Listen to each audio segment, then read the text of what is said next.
Mark here from Florida Fishing and Outdoors, spending a little bit of time on my neighborhood pond. It is Wednesday, middle of the week in January. Temperature is a little cool for Florida. It's about 72 degrees, but figured we'd give it a try. I was out in this spot Saturday and I caught about eight bass, 8 largemouth. Various sizes between 10 inches and 16 inches. We had a cold front come in on Sunday, fishing a post cold front condition, and when the water temperatures are down like they are now, probably about the mid 60s, I believe I saw 64, 65 when I checked. Yep, there we go. We got one. Feels like a small one, but it's a fish. And first bass of the day. So, like I was talking, slow down that presentation,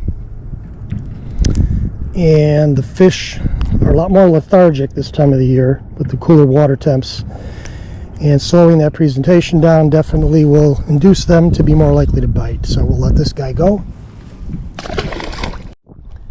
Okay, so it's a little windy out, but not too bad, and I think I may have another fish ready to take my bait.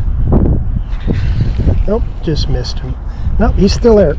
Got him. This one's a little bit bigger than the last.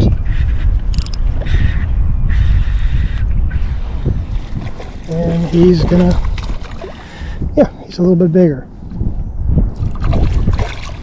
And, well, we ended up getting a little bit tangled around his gill there. But we'll get a release on him. Get the grip, and yeah, about the same size, maybe a little bit bigger, so we'll let him go. But that's 2 fish in about 10-15 minutes. We've got another one. That guy's a jumper,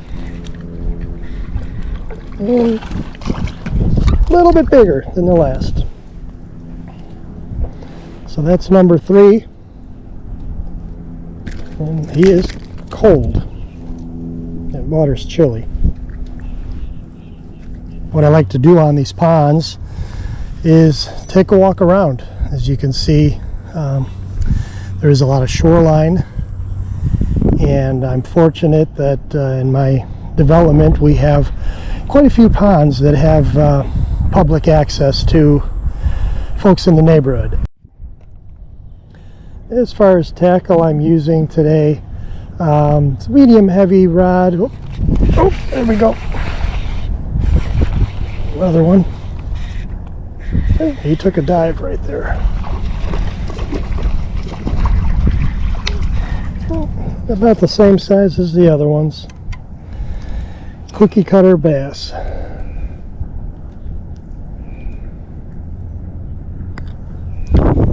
We'll release him. Get you a clear spot to get through. There you go, buddy.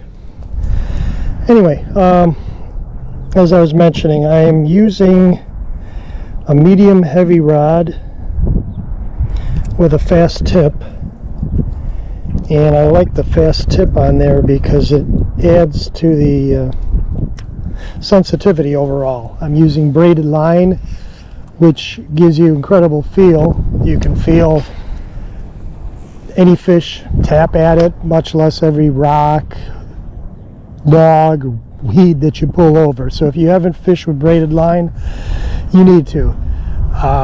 Make sure you're always adding about a 3 foot to 4 foot section of top shot at the end. I always use a fluorocarbon leader which is virtually invisible underwater. One thing that's, oh, there we go, another fish. I was going to say, one thing that is a jumper.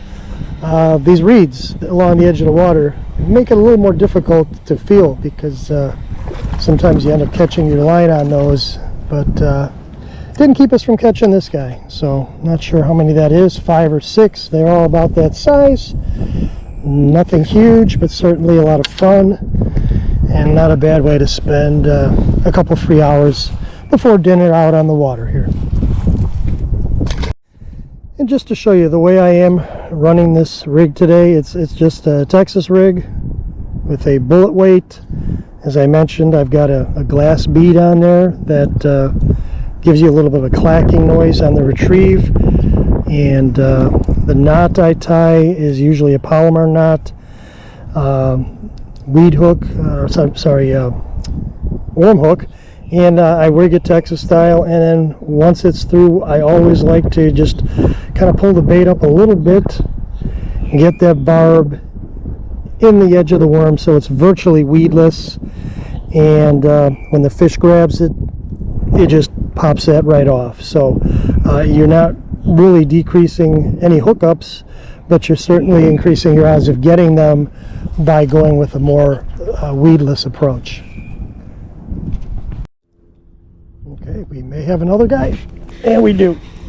We're hooked up again, and this one at least sounds a little bit bigger than the others. Bring him in, and yeah, he's not bad. Nice little fish. So they're definitely biting today. Mentioned we are post cold front here, probably 3-4 days.